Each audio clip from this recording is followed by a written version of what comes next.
Buenas tardes para todos y todas. Voy a transmitir, a compartir con ustedes lo que espero que sea un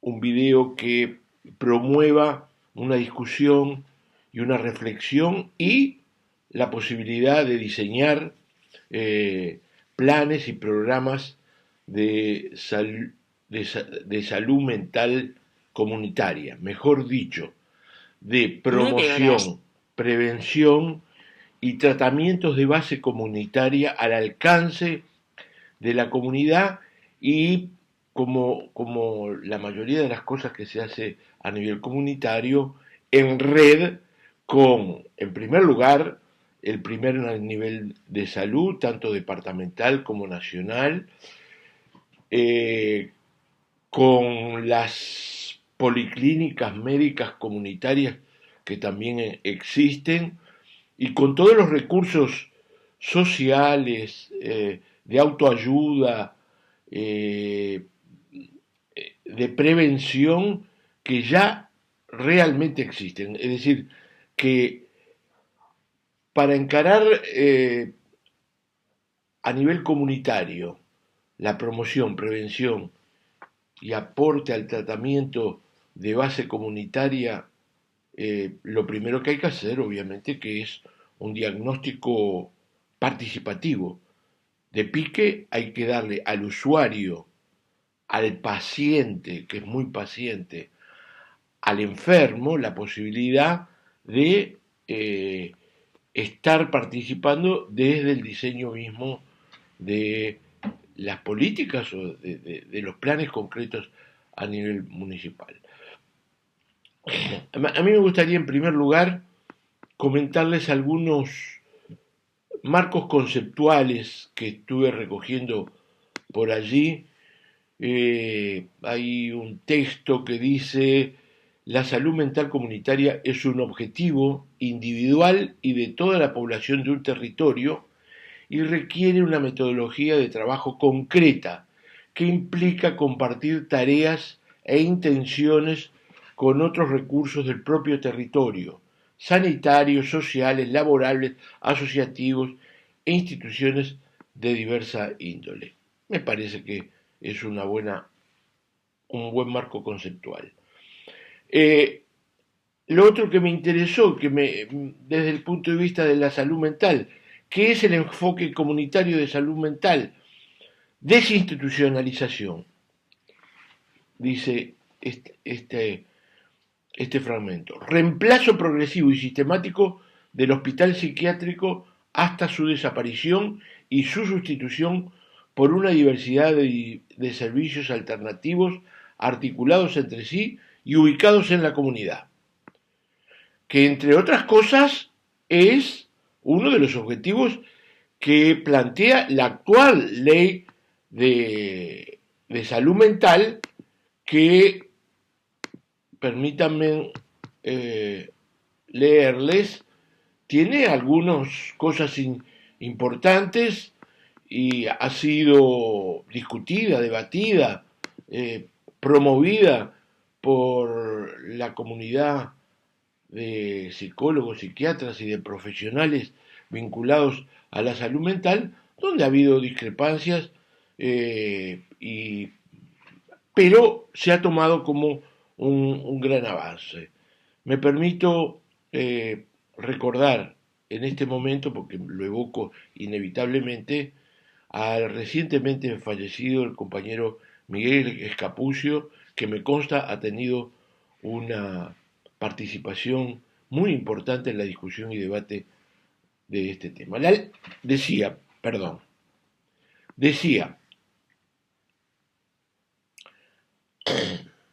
Miguel fue un gran compañero, la verdad es una gran pérdida. La ley, la ley de salud mental dice, entre otras cosas, que la presente ley tiene por objeto garantizar el derecho a la protección de la salud mental. Es decir, que la salud mental es un derecho. Y en general es un derecho poco reconocido.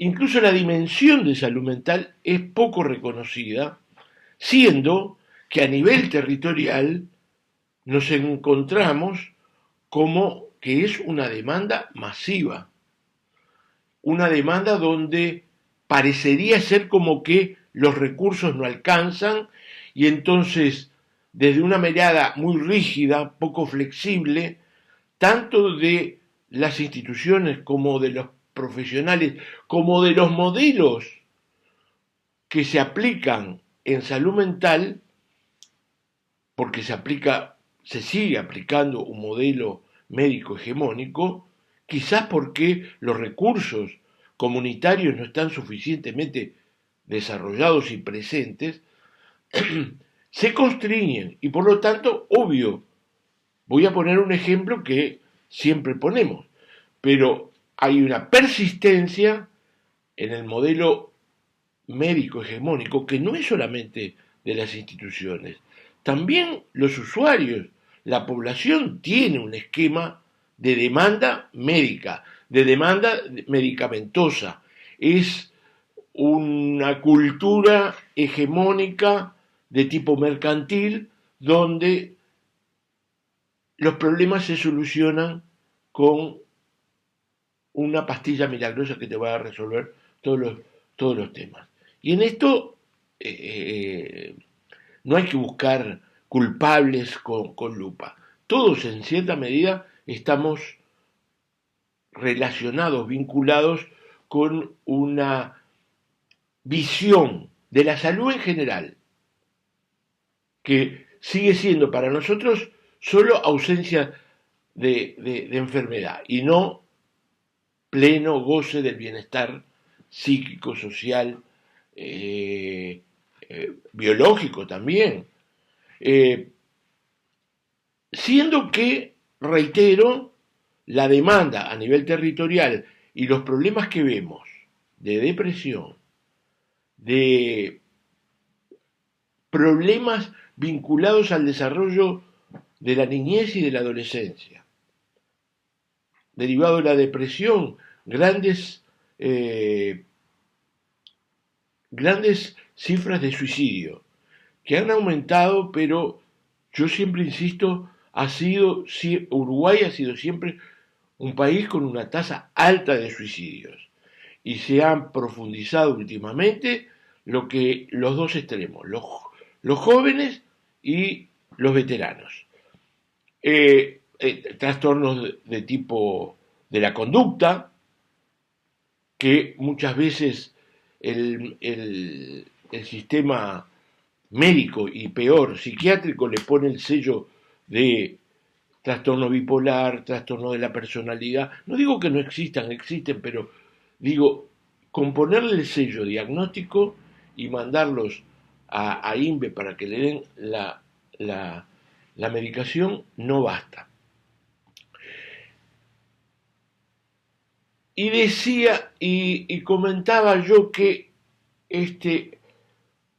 bueno, y por último, lo que es el consumo problemático de drogas, tanto legales, lícitas o no lícitas, porque no está mal decir legales, de circulación lícita o de circulación ilícita. En general tendemos a sacarlo del campo de la salud y de la salud mental. Y entonces, claro, porque la demanda es masiva y aparentemente no damos abasto, entre otras cosas, porque, a mi entender, no trabajamos suficientemente en red, no tenemos el enfoque grupal que ha demostrado con la experiencia que hizo el Portal Amarillo con los llamados grupos T, los grupos T que se podrían decir grupos de transición, son una creación, un hallazgo del Portal Amarillo cuando no daban abasto, no podían ingresar pacientes a la consulta ambulatoria, semiambulatoria o internación, y empezaron a hacer grupos de usuarios y de familiares, grupos de atención, de contención. Y se demostró que eso, que se replicó en varias policlínicas, espero que estén funcionando en muchas de ellas, era una forma de reducir los daños y de avanzar en un tratamiento que no tiene como horizonte solo la internación, como no lo tiene tampoco muchas patologías de tipo de salud mental. Eh, la, la propia ley de salud mental dice entre los principios rectores hay que reconocer a la persona de manera integral, considerando sus aspectos biológicos, psicológicos, sociales y culturales como constituyentes y determinantes de su unidad singular. La dignidad humana y los propios derechos humanos constituyen el marco de referencia primordial de todas las medidas de carácter legislativo, judicial, administrativo, educativo y de cualquier otra índole, y en todos los ámbitos de aplicación que guardan relación con la salud mental. A mí me parece que esto que dice la ley de salud mental, de alguna manera, como nos está ofreciendo e impulsando la actividad de la comunidad, vuelvo a repetir, en la promoción, la prevención y los tratamientos de base comunitaria, que en el tema de drogas, desde un enfoque de reducción de daños y gestión de riesgos, ya tenemos experiencias muy alentadoras. Y en el plano de salud comunitaria tenemos la, la experiencia, la señera del APEC Cerro, aprendizaje, extensión universitaria, y esos son recursos que también tenemos que tener en cuenta cuando formamos el plan municipal, el plan territorial y empezamos a hacer el relevamiento de todos los recursos. Hay que convocar a la universidad, hay que convocar a los estudiantes y docentes, hay que vincular las tareas del primer nivel de salud, vuelvo a repetir, con todos los recursos que podamos relevar a nivel social,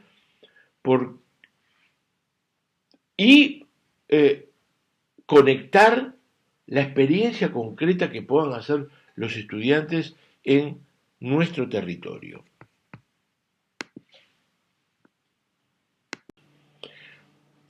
Decía, yo voy a compartir con ustedes un trabajito que hicimos en unas jornadas anteriores, tratando de definir algunos puntos para un plan municipal, ¿no? Y decíamos, uno, se constata que se trata de una problemática que tiene una demanda masiva, ya lo vimos. La oferta comunitaria y sanitaria parece totalmente insuficiente. Nuevamente una precisión. El consumo problemático de drogas, incluido el caso de adicciones, y acá quiero detenerme. La adicción, es decir, la persona que es dependiente de la pasta base o del alcohol, es un caso de uso problemático, pero el uso de drogas se puede definir como experimental, como ocasional, habitual y adictivo. Cada una de ellas tiene sus riesgos y hay que saberlo gestionar. La adicción, obviamente, que abarca el total de la personalidad y el total de la actividad, es el que genera más conflicto familiar y más conflicto social y está vinculado a otro aspecto del que también hay experiencias, que es el narcomenudeo a nivel barrial, que yo diría también hace a la salud mental de de la población, porque si yo tengo un grupo de narcos que me está invadiendo el barrio, hay un aspecto de seguridad, y el aspecto de seguridad hace a la salud mental. En esto aprovecho a decir también que de la misma manera que tenemos que romper la rigidez mental e institucional de creer que solo se puede atender el problema de salud mental o el problema de drogas a nivel individual y hay que pasar a el enfoque familiar y grupal, porque es un problema de tipo vincular. A nivel comunitario tenemos que ver las patologías, los trastornos, el concepto de trastorno estuvo muy cuestionado, pero de alguna manera hay que llamarlo, o los problemas como un problema vincular. Y el vínculo es el lazo que se establece entre una persona y la otra, una persona y la sociedad, y en realidad, desde el punto de vista conceptual, es lo que hay en el entremedio. No soy yo, ni sos tú, ni es la comunidad. Es lo que hay en el entremedio. Y eso nos permite trabajar a todos, convocar a todos. Y hay suficiente literatura como para ver que tanto el enfermo, el que padece una enfermedad mental, como el que consume drogas, como el que tiene otro tipo de patologías, hay un aspecto de eso que es un emergente de lo social o de lo familiar. Emergente quiere decir que yo soy expresión de un malestar o de un problema que circula en la familia y que también tiene un sello singular y tiene una base biológica, neurológica. El problema no es ahora pasarse a concebir de que todo es social y todo tiene arreglo comunitario. No, pero sí fortalecer todo lo que podamos hacer a nivel comunitario, porque la participación comunitaria y la participación familiar también es un primer paso de salud mental. Una cosa es que yo reciba pasivamente o los hospitales o las policlínicas sean depósitos de problemas y otra es que de alguna manera tengamos redes de prevención y redes de acogida que nos permita y les permita a los profesionales de la salud contar con más recursos y con otras tareas previas que allanan el problema. En esto hay grandes resistencias institucionales, grandes resistencias que están en nuestra cabeza, es decir, hay toda una tarea de formación, educación y promoción de cultura comunitaria y de nuevos modelos de cómo se viven estas cosas. Yo siempre pongo el ejemplo, ¿no? Para el caso de los suicidios y de la prevención comunitaria en suicidio, que para mí es fundamental, yo sé que hay otros compañeros que lo van a tratar, de la misma manera que sería ideal que a nivel comunitario todos aquellos que pueden ser agentes sepan hacer reanimación cardiorrespiratoria, y eso hay que hacer cursos, porque también el hecho de que todos tengamos herramientas para poder reanimar a una persona que le da un paro cardíaco, de la misma manera tenemos que tener algunas herramientas sencillas, simples, como para hacer el primer abordaje de un vecino para una persona que está deprimida, saber cómo preguntarle y ayudarla, y lo fundamental a nivel comunitario y en toda la salud, saber dónde derivarlo. Y cuando lo derivás, avisar de que va a ir y que sea recepcionado. Ese es un tema que hay que tener muy en cuenta. Entonces, decíamos en este ensayo del plan, se registra como necesario construir redes de acogida, prevención, educación y apoyo social a toda la problemática de salud mental, transformando lo que es una depositación masiva de dicha problemática en las instituciones médicas, en general en su modalidad de internación.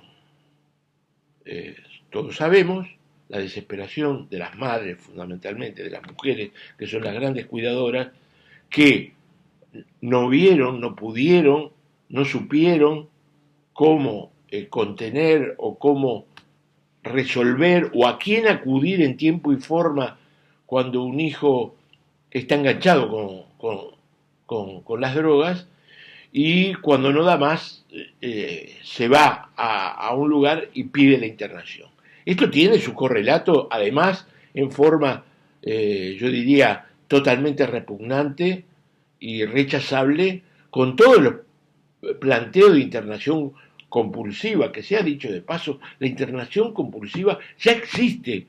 Para casos graves, esto es bueno saberlo, para casos graves donde se pone en riesgo la vida propia y la de los demás, ya existe en la ley de salud mental los mecanismos para que una persona quede internada incluso contra su voluntad. Eso no, es decir, lo que se ha hecho en materia de promoción de la internación compulsiva, de un lado y de otro, acá no se salva a nadie, es una barbaridad. No solamente contra los derechos humanos, sino desde el punto de vista técnico, no asegura absolutamente nada.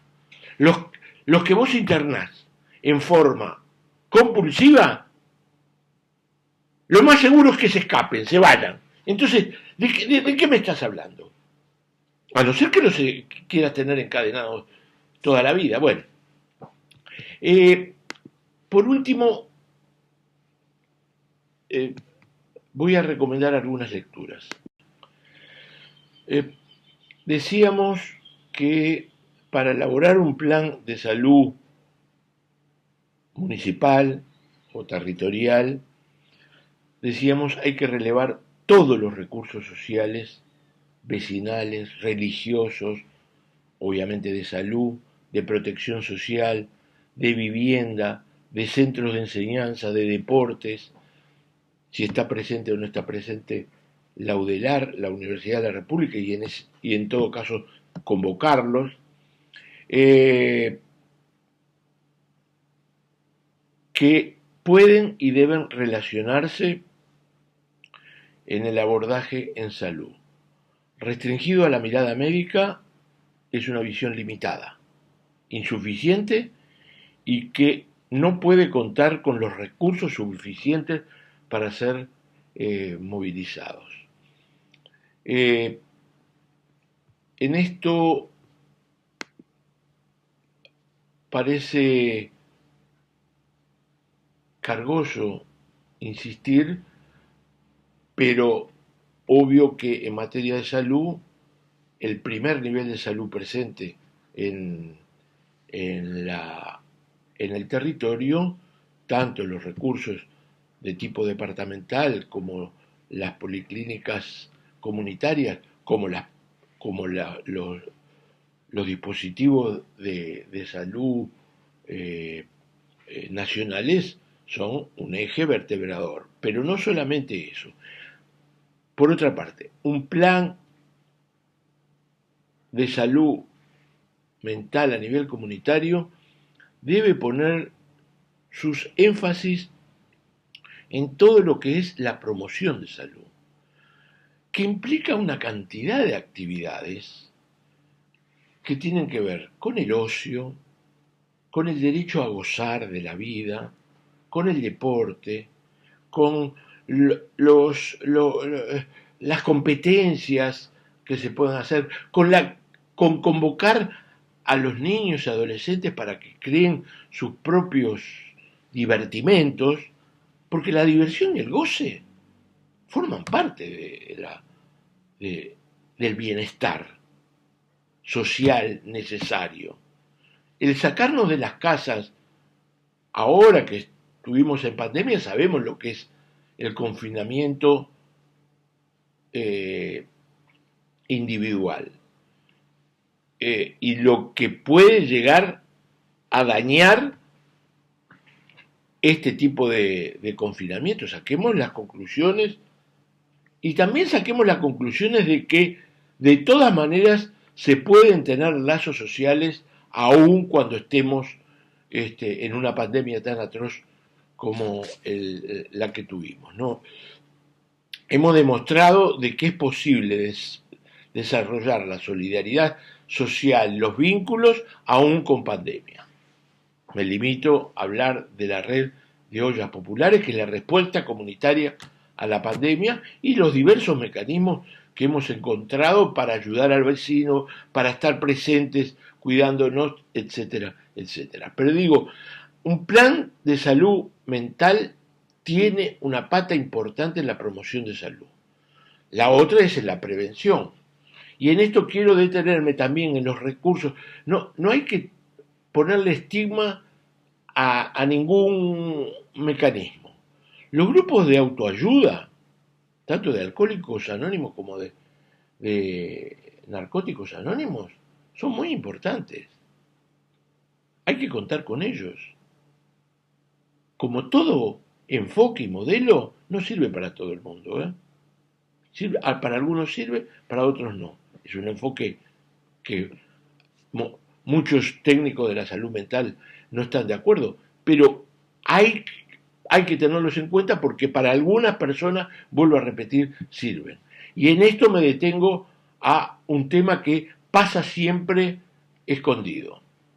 El mayor problema de consumo problemático de drogas que tenemos en Uruguay y en el mundo es el alcohol, las bebidas alcohólicas. En eso también, sin ser punitivos, sin ser prohibitivos, sin ser tenazas, se pueden tener, desplegar mecanismos de prevención y de gestión de riesgos en el consumo abusivo y nocivo de alcohol. Podemos hacer algo. También se puede hacer algo en materia de seguridad ciudadana. Yo participé y recomiendo analizar la experiencia que desarrolló ya en el 2008 el Centro Comunal 3 junto con el mercado agrícola y cómo se transformó esa zona en una zona habitable. Era el imperio de los Tumanes. Pero allí hubo un abordaje integral, un abordaje de viviendas, con las cooperativas, con el mercado, con las facultades, un diálogo con los vecinos para ver cómo se modificaban. Algo de eso también ocurrió con el Sacude en Casaballe.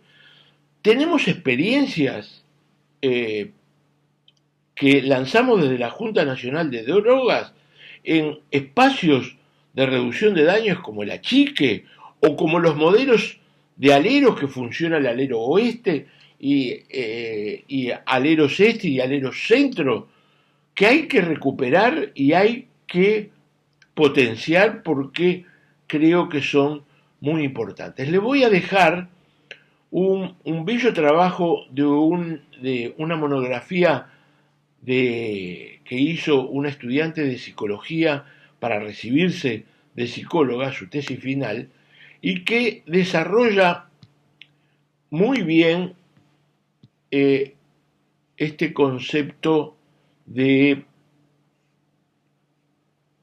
dice Daniela Pereira Peralta, que tuvo como tutor al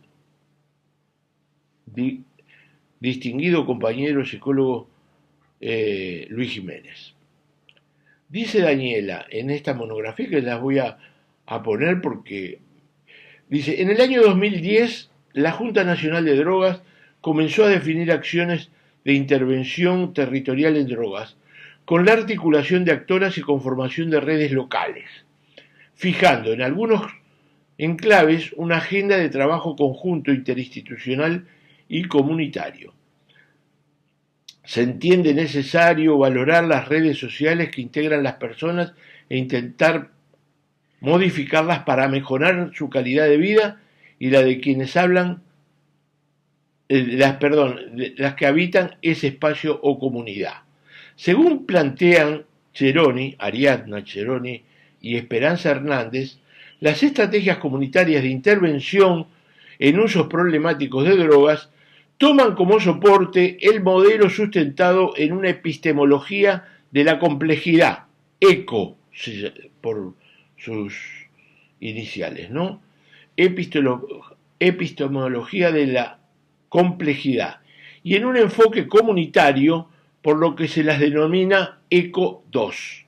El ECO 2 es un modelo de intervención, lo pueden buscar, fue muy interesante el desarrollo que hubo en Colombia.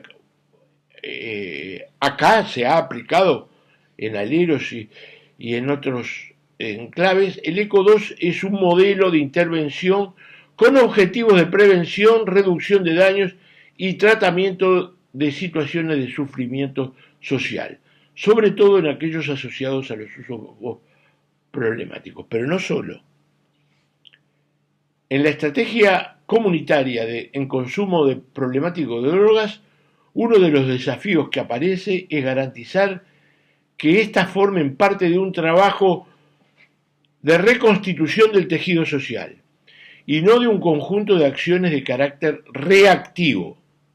Existen diversas experiencias de abordajes comunitarios que responden a las circunstancias en cada contexto particular, en las que se comparten conceptualizaciones que se profundizan en mayor o menor medida según las posibilidades concretas.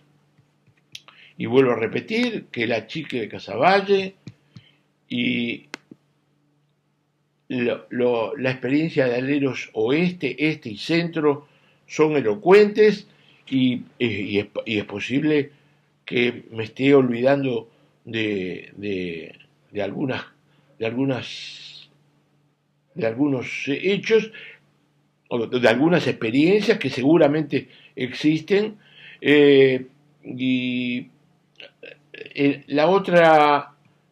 Lo otro que quería compartir con ustedes, que me parece muy importante, es un documento que entregó el Programa de Naciones Unidas para el Desarrollo en la última Asamblea General de Naciones Unidas que se desarrolló en la ciudad de Nueva York.